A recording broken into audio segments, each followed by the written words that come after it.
Y bueno, ahora yo les hablaré acerca del funcionamiento de las enzimas. Pero para entender un poco mejor el tema, es importante saber acerca de la catálisis enzimática, ya que esta catálisis es una de las reacciones más esenciales para nosotros como seres vivientes, ya que en condiciones biológicas las reacciones que no son catalizadas tienden a ser demasiado lentas, así que la mayoría de las moléculas biológicas son muy estables en condiciones de pH neutro, temperatura suave y un ambiente acuoso, además de que muchos procesos comunes son desfavorables o poco probables en un ambiente celular, tales como la formación transitoria de intermediarios cargados inestables y colosión de dos o más moléculas, pues con orientación precisa requerida para dicha reacción.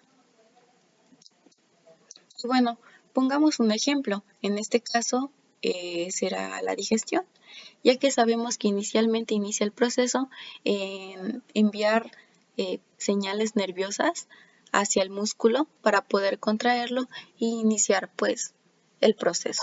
En este caso, si no se llega a efectuar a una velocidad útil de la catálisis, pues no se llega a efectuar dicho proceso, y es por eso que es tan importante este tema de la catálisis, en donde en este caso la enzima será la solución a todos los problemas que tengamos, ya que ella nos proporcionará un ambiente, pues en este caso específico, dentro del cual nuestra reacción se podrá pues determinar o transcurrir a una velocidad pues mayor. Y en donde tenemos, por ejemplo, lo grisecito que viene siendo el sitio activo, mientras que la parte rojita es el sustrato.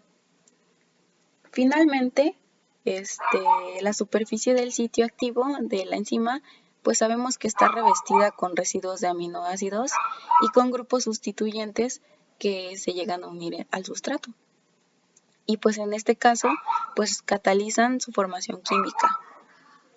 Se puede decir que a menudo el sitio activo recubre el sustrato y, por así decirlo, secuestra completamente pues de dicha disolución.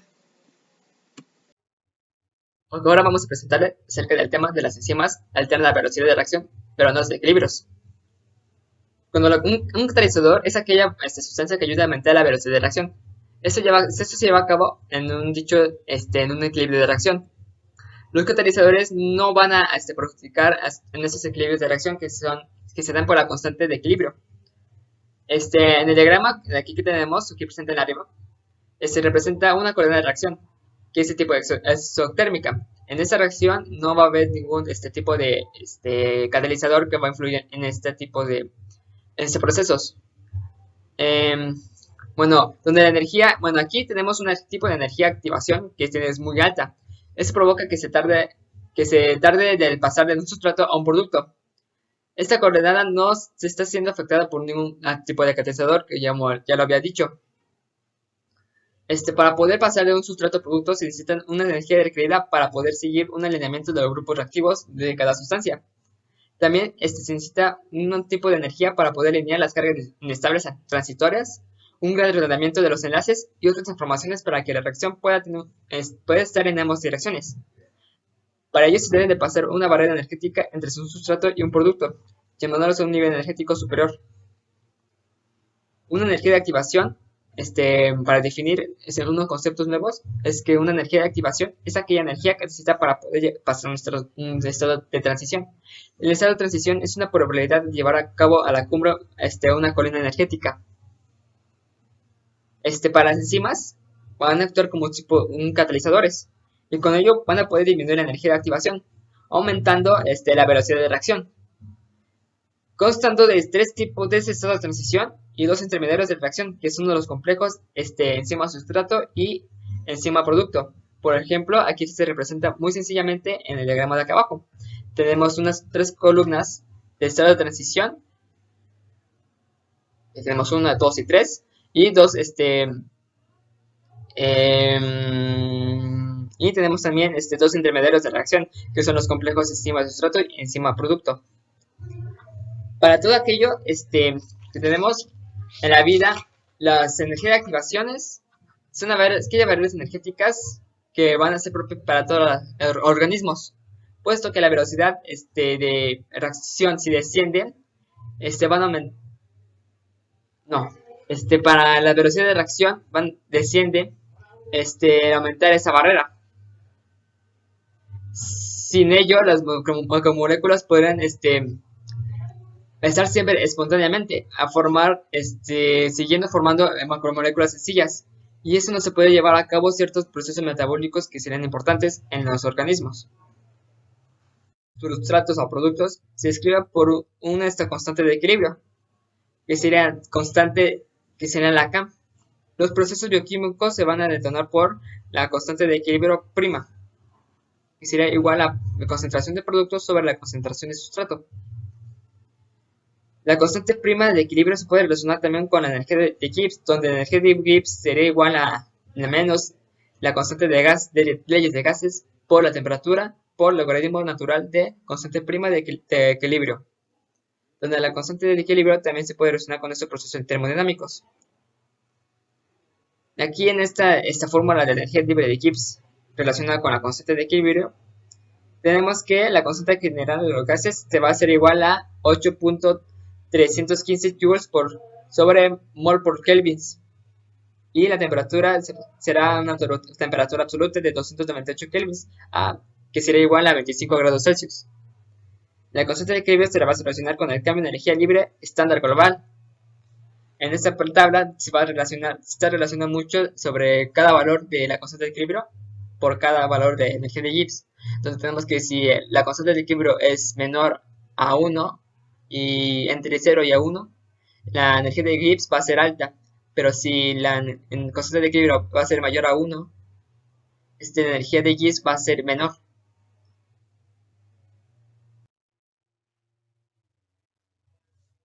Por otra parte, la velocidad de reacción se va a determinar por el número de concentración de reactivos, por el número de los tipos de concentración de reactivos y por una constante de velocidad. Para expresar de un sustrato producto, la velocidad va a ser igual a la constante de equilibrio por la concentración de un sustrato, de un solo tipo de sustrato, donde la constante es la donde también va a depender de la concentración del sustrato. Este tipo de reacciones va a ser de primer orden, ya que solamente va a depender de un solo reactivo. También tenemos que la constante va a estar la constante, que será igual a K, va a expresar ciertos tipos de condiciones, como será el pH, temperatura y etcétera. Y su unidad va a ser el de tiempo a la inversa, que será segundos a la menos 1. Si la reacción depende de los compuestos, de diferentes tipos de compuestos, que será compuestos mayor, que será como dos tipos de compuestos, que serían los dos tipos de reactivos, diferentes de reactivos, la reacción va a ser automáticamente de segundo orden. Y donde la K va a ser una constante de segundos, y donde la unidad de la constante K va a estar constituida por molaridad a menos 1 y segundos a la menos 1.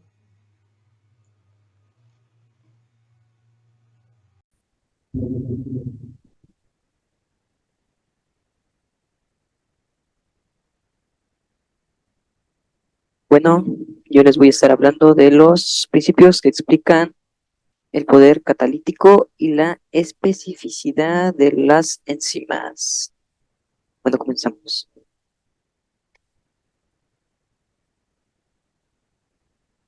En este esquema les muestro cómo es que se une una enzima y el sustrato. Mis compañeros ya les hablaron un poco de esto. Bueno, pero vemos que aquí tenemos una enzima y tenemos al sustrato.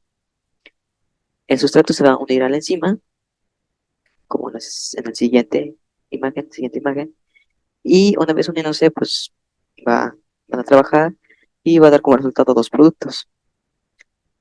Aquí hay que tener en cuenta que el sustrato debe unirse a una enzima específica, una enzima especial. No puede unirse a cualquier enzima o viceversa, ¿no? La enzima no puede dejar que sea cualquier sustrato, o sea, tiene que ser súper especiales. En la siguiente imagen es una tabla. Muestro algunos incrementos de la velocidad de los productos producidos por las enzimas. O sea, esas uniones entre sustrato y enzima tienen una aceleración en la unión. Y aquí se muestra de abajo hacia arriba cómo es que se va uniendo. Primero tenemos a la ciclofilina, después al carbónico anhidrasa y así sucesivamente hasta llegar a la orititina, monofosfato descarboxilasa, que presenta una mayor aceleración. Pero bueno, ¿cómo es que sucede esto? Pues ocurre por dos principios. Uno de ellos es el que se basa en reordenaciones de los enlaces covalentes durante una reacción catalizada por una enzima. Es decir, aquí de ley se presentan los enlaces covalentes. ¿Y cómo es que funciona? Bueno, eso es por tanto el sustrato o como los grupos funcionales de la enzima.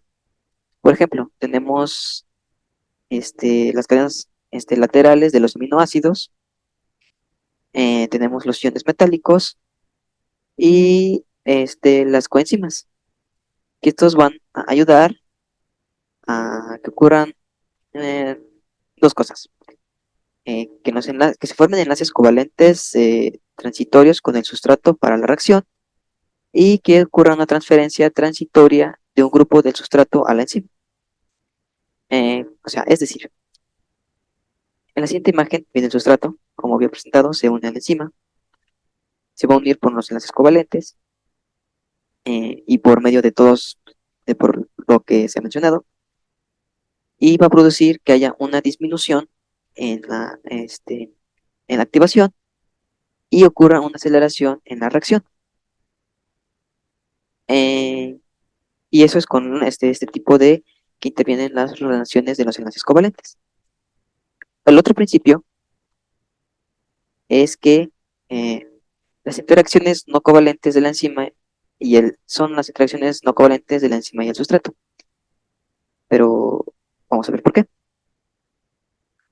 Aquí en esta imagen les presento igual el sustrato. Esta parte de aquí, esas montañitas de acá, es la enzima. Viene el sustrato, se une a la enzima, y aquí nos damos cuenta que no estamos hablando de enlaces covalentes. Si ponen mucha atención, estamos hablando de puentes de hidrógeno, que son enlaces mucho más débiles que los enlaces covalentes. Entonces, si nos damos cuenta, tenemos las uniones, por decir aquí está la opción unión A, unión B, la unión C y la unión D. Aquí pues llega el sustrato, se une a la enzima, se parte por mitad y genera los dos productos. Y bueno, a ver, ¿qué más? Ah, tenemos, bueno, hay un complejo que se llama complejo ES, que es el más común o el que ocurre mayormente.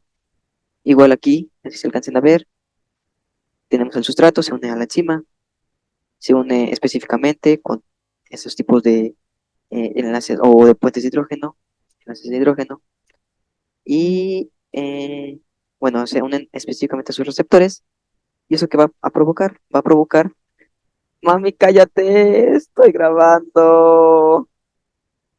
Ah,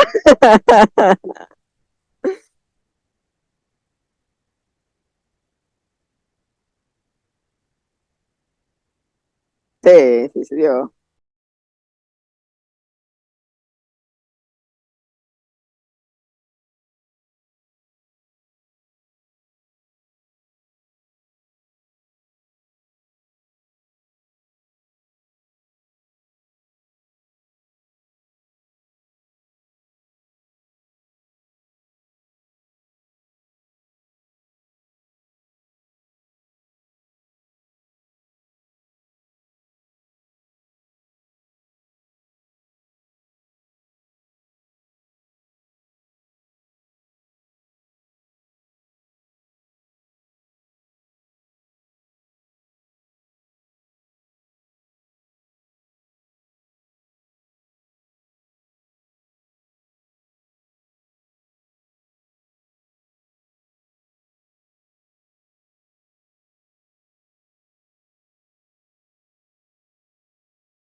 Hasta ahora les vengo a explicar cómo es que la energía de fijación contribuye a la especificidad de la reacción y a la catálisis. Primero que nada tenemos que, como una regla general, cada que delta Gibbs baje 5.7 kJ sobre mol, se puede acelerar una reacción de primer orden hasta 10 veces en condiciones del medio intracelular. Normalmente, una sola interacción débil puede aportar entre 4 y 30 kJ sobre mol. Esto va a provocar que, en conjunto, múltiples interacciones débiles puedan aportar entre 60 y 100 de los kilojoules sobre mol que son requeridos para acelerar la reacción. Esto nos va a dar lugar a la especificidad, que es la capacidad de una enzima para diferenciar entre un sustrato y una molécula competitiva. Es decir, que la enzima va a preferir al sustrato específico de esa enzima a la hora de unirse con él por sobre otras moléculas que puedan ser semejantes o no. Aunque los términos de catálisis y especificidad pueden ser diferenciados teóricamente, una vez que lo pasamos a términos experimentales, este proceso es más complicado, ya que surgen del mismo fenómeno. Pero para ponerlo de forma simple, la especificidad proviene de la formación de múltiples interacciones débiles entre la enzima y el sustrato. ¿A qué se refiere esto? A que las interacciones débiles de la enzima van a ser específicas, valga la redundancia, para el sustrato, por lo cual mínimos cambios en grupos funcionales o conformación del sustrato pueden disminuir la competitividad de la enzima, lo cual, dependiendo de el caso, va a representar cambios drásticos en la compatibilidad entre la enzima y la nueva molécula que se está añadiendo.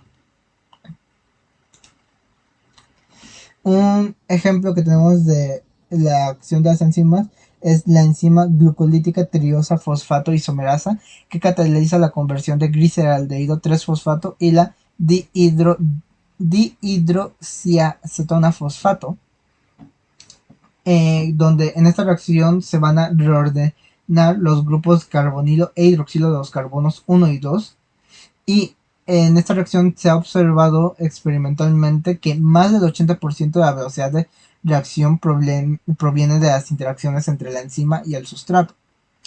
Esta observación se llevó a cabo al comparar distintas reacciones que involucraban al gliceraldehído sin fosfato contra esta reacción siendo llevada a cabo por un medio catalítico. Estos principios se llevan a cabo mediante diferentes mecanismos catalíticos que no son mutuamente excluyentes, es decir, que una misma enzima puede llevar a cabo múltiples mecanismos para mejorar su efecto catalítico. Entre ellos podemos observar que, por un lado, la enzima restringe el movimiento de los sustratos, es decir, reduce la entropía de ellos. Va a la energía de fijación va a provocar que los sustratos se mantengan en una orientación correcta para que estos puedan interactuar entre sí, o que la formación de enlaces débiles entre la enzima y el sustrato va a dar lugar a la desolvatación, ya sea del agua o de la molécula que se unió a la enzima, lo cual va a facilitar el proceso de reacción con lo que sea que se esté buscando reaccionar. Esto último, claro, va a ser para casos específicos de algún sustrato. Y finalmente tenemos que la energía de fijación de los enlaces formados en el estado de transición de la reacción compensa termodinámicamente cualquier distorsión. Mayoritariamente las distorsiones que hayan sido formadas por la redistribución electrónica. Y como último, no solo la enzima va a afectar al sustrato. Puede darse el caso de que una enzima cambie su conformación al unirse con el sustrato. A este efecto se le conoce como encaje inducido. En pocas palabras, los movimientos del sustrato pueden afectar a la zona cercana del sitio activo o cambiar dominios enteros para que, ya sea que la enzima se reacomode dicho de forma coloquial, y sea más fácil que ésta una a los sustratos, o que alcance mejor ciertas regiones del sustrato. También otra posibilidad es que este reacomodo forme más interacciones débiles en el estado de transición del sustrato. Pero en general nos va a permitir aumentar las capacidades catalíticas de la enzima. Gracias por escuchar. Bueno, yo les voy a hablar de los grupos catalíticos específicos que contribuyen a las catálisis. Primero, primero tenemos la catálisis ácido-base. Aquí, pues, como su nombre lo indica, requerimos de un ácido y de una base. La base va a funcionar como aceptador de protones, mientras que el ácido funcionará como dador de protones. Aquí podemos ver el ejemplo de que este sería nuestro ácido, donde está la X y el hidrógeno, que donará este hidrógeno a esta base para generar un ácido conjugado. Las catálisis, los catalizadores para lo que sirven puede ser tanto una catálisis positiva como una negativa, siendo la positiva acelerando el proceso de la reacción y la negativa haciendo que este tarde más en ocurrir. Esto pues dependiendo de la reacción y de todo eso. Entonces esto puede ser tanto una catálisis positiva como una negativa.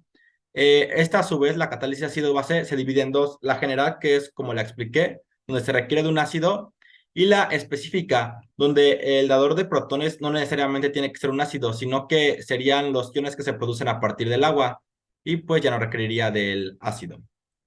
Luego tenemos la catálisis covalente.